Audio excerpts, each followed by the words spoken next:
Hello friend, my name is Basant बरेट, fire safety trainer and welcome to our YouTube channel.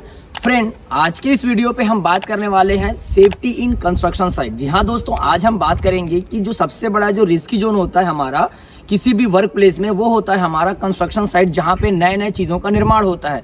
चाहे वो एक power plant की बात करें, चाहे एक रोड कंस्ट्रक्शंस की बात करें, चाहे बिल्डिंग की बात करें, तो एक सेफ्टी ऑफिसर होने के नाते वहाँ पे हमारे कौन कौन से सेफ्टी प्रिकॉशंस होने चाहिए, उस सभी टॉपिक के बारे में आज मैं यहाँ पे डिस्कस करने वाला हूँ। साथ ही मैं बताऊँगा कि एक कंस्ट्रक्शन साइट में किस तरीके से हम सेफ्टी वे में काम को कर सकते हैं। तो फ्रेंड, आपसे रिक्वेस्ट है, आप हमारे वीडियो के अंत तक बने रहिएगा ताकि आपको सारे टॉपिक आपके क्लियर हो जाएं और आपको पता चले कि एक बेस्ट सेफ्टी प्रिकॉशंस हमारे कंस्ट्रक्शन साइट में क्या हो सकता है। यस फ्रेंड, तो आज हम बात करेंगे वन बाय वन कि सेफ्टी इन कंस्ट्रक्शन साइट। किसी भी निर्माण क्षेत्र में अगर आप एक एचएससी ऑफिसर के रूप में काम कर रहे हैं, फ्रेंड यहाँ पे मैं सेफ्टी ऑफिसर से ज़्यादा मैं एचएससी ऑफिसर या एचएससी इंजीनियर को रिकमेंड करता हूँ। क्यों?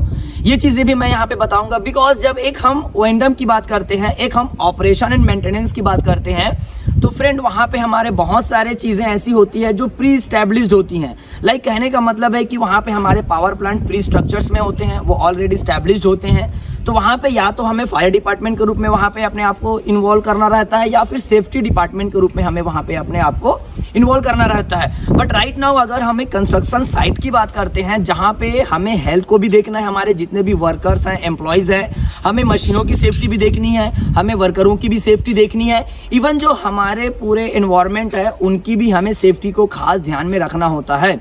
तो यहाँ पे मैं ये कह सकता हूँ कि हमें हेल्थ, सेफ्टी और एनवायरनमेंट तीनों चीज़ों को ध्यान में रखना चाहिए। तो एक एचएससी इंजीनियर या एक एचएससी ऑफिसर जो हो सकता है हमारे कंस्ट्रक्शन साइट के लिए, उनके लिए एक चैलेंजिंग भरा रोल हो सकता है कि कैसे वो एक कंस्ट्रक्शन साइट को सेफ वे में काम को कराएं। तो सबसे पहले अगर आप किसी भी एरिया के रिस्पॉन्सिबल पर्सन है, बीइंग एचएससी ऑफिसर भी बोल सकते हैं, या चलिए हम उसको सेफ्टी ऑफिसर को टेक के साथ आगे बढ़ते हैं। तो सबसे पहले आपकी प्लानिंग क्या होनी चाहिए सेफ्टी को लेके? तो सबसे पहले आपको एक प्री प्लानिंग करना चाहिए कि कौन से एरिया में किस टाइप का आपको ये कंस्ट्रक्शन वर्क करने जाना है। लाइक वो प्लानिंग आपकी सबसे पहली हो जानी चाहिए। उस प्लानिंग में ये सारी चीज़ों पे डिस्कस कीजिए कि काम किस तरीके का है, लोकेशन, आपके वर्कर्स, एम्प्लॉयज़, लाइक ये सारी चीज़ें मैटर करती है। काम कितना दिन चलेगा, किस टाइप के आपके वहाँ पे हैजार्ड हो सकते हैं, ये सारे चीज़ों पे आपको क्या करना चाहिए, डिस्कस कर लेना चाहिए। आगे हम बात करेंगे कि जिस तरीके की हमारी प्लानिंग हुई है, उसके बाद हमारा जो सेकंड सेफ्टी प्रिकॉशंस पे रहेगा, लाइक हमें to get the tool box talk meeting for the construction sites. Like safety precautions को ध्यान में रखते हुए हमारे जितने भी वर्कर्स उस एरिया में इन्वॉल्व होने जा रहे हैं, उन सभी को क्या उनको proper tool box talk meeting, या फिर आप बोल सकते हैं सेफ्टी इंडक्शन, क्या उनको मिला है कि नहीं मिला है, ये सबसे पहले हमें इंश्योर करना चाहिए। और अगर मिला है तो उसको अपग्रेड करें, और नहीं मिला है तो आप उनको प्रॉपर वे पे ट्रेनिंग प्रोवाइड कराएं। तो ये बहुत ज़रूरी है। अगला जो सेफ्टी पॉइंट्स की अगर हम बात करें, कंस्ट्रक्शन साइट की अगर सेफ्टी की अगर हम बात करें, तो वो है कि जितने भी वर्कर आपके इन्वॉल्व होने वाले हैं कंस्ट्रक्शन साइट में, वो प्रॉपर एजुकेट होने चाहिए, प्रॉपर ट्रेंड होने चाहिए। लाइक जिस एरिया में आप उनको इन्वॉल्व कर रहे हैं, चाहे वो एक बिल्डिंग कंस्ट्रक्शन की बात हो, चाहे एक रोड कंस्ट्रक्शन की बात हो, चाहे वो हमारे पावर प्लांट में कन्फाइंड स्पेस में जाने वाले हों, जिस तरीके का आपका वहाँ पे वर्कआउट है, आपके वर्कर्स, आपके टेक्नीशियंस क्या उस वर्क से अवेयर हैं, क्या वो उसका पूरा प्रोसेस जानते हैं, ये being a safety officer, safety department वहाँ पे आपको इंश्योर करना चाहिए। ये भी हमारे एक की पॉइंट्स में आते हैं सेफ्टी को लेके। आगे अगर हम यहाँ पे बात करें तो बहुत सारे हमें जो पेपर वर्क होते हैं, पेपर वर्क को भी हमें ध्यान में रखना है कि ये कंस्ट्रक्शन साइट में हमारे बहुत सारे हैवी मोटर व्हीकल्स होते हैं। जो हैवी व्हीकल्स होते हैं उनका भी आना जाना लगा रहता है। तो वहाँ पे स्पीड लिमिट क्या हो सकती है, स्पीड लिमिट के साथ साथ जो एक अथोराइज्ड वे में जो गाड़ियों को अंदर आना चाहिए हमारे कंस्ट्रक्शन एरिया में, उनके सारे पेपर वर्क विथ डॉक्यूमेंटेशन वे में उसको कलेक्ट करना, उसको क्रॉस चेक करना, ये भी हमारे सेफ्टी की पॉइंट्स में आता है। अगला जो हमारा सेफ्टी पॉइंट्स होता है फ्रेंड हमारे कंस्ट्रक्शन साइट के लिए, वो होता है फिजिकल इंस्पेक्शंस।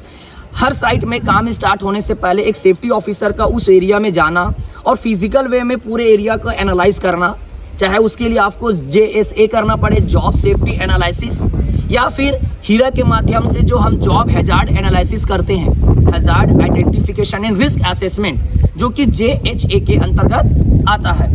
ये भी प्रोसेस आपको करना चाहिए। इस तरीके से आप बेटर वे में सेफ्टी को इम्प्लीमेंट करा सकते हैं हमारे कंस्ट्रक्शन साइट में। आगे हम यहाँ पे बात करेंगे हमारे कंस्ट्रक्शन साइड में जो सबसे बड़ा एक और प्रॉब्लम आती है जिसे हमें दूर करना बहुत ही चैलेंजिंग होता है, वो है हमारा हाउसकीपिंग। बिकॉज कंस्ट्रक्शन साइट क्या होता है फ्रेंड, वो हमारा को एकदम अप्रोप्रिएट नहीं होता है। कुछ मटेरियल यहाँ पे रखे हुए हैं, कुछ मटेरियल यहाँ रखे होते हैं, प्रॉपर वहीं से गाड़ियों को आना, वहीं पे आपको काम करना। लाइक ये जो हमारा एक्सेस प्रॉब्लम होता है, स्टैगिंग की प्रॉब्लम आती है, वो बहुत ज़्यादा आती है। तो सेफ्टी ऑफिसर के लिए एक चैलेंजिंग बड़ा रोल हो सकता है। और कहीं ना कहीं इसमें अगर हम पुअर करते हैं, लाइक इसमें अगर हम कुछ कमियां कर देते हैं, तो यही एक एक्सीडेंट का कारण बन जाता है हमारे कंस्ट्रक्शन साइट में। हम एरिया को प्रॉपर केयर नहीं कर पाते हैं, हम उसको आइडेंटिफाई नहीं कर पाते हैं कि कौन सा एरिया हमारे लिए बेस्ट है, like safety point of view से बेस्ट है।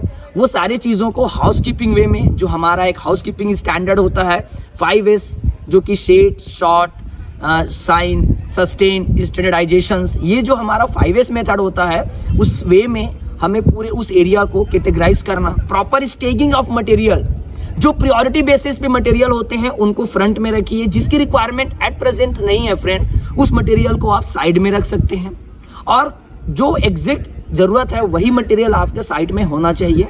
बाकी चीज़ों को आप एक अपना जो प्रॉपर स्टोर है वहाँ पे रखिए। ये कुछ ऐसे पॉइंट्स है फ्रेंड जिसके बिहाफ में आप अपने कंस्ट्रक्शन साइट को बेटर बना सकते हैं। यस फ्रेंड, तो ऐसे कुछ पॉइंट्स हैं जो मैंने आज आपसे डिस्कस किया है। होपफुली आपको इस कुछ पॉइंट्स हैं जो आपको बेटर वे में सपोर्ट करेगा किसी भी कंस्ट्रक्शन एरिया में जाके सेफ्टी को इम्प्लीमेंट कराने में। Thank you.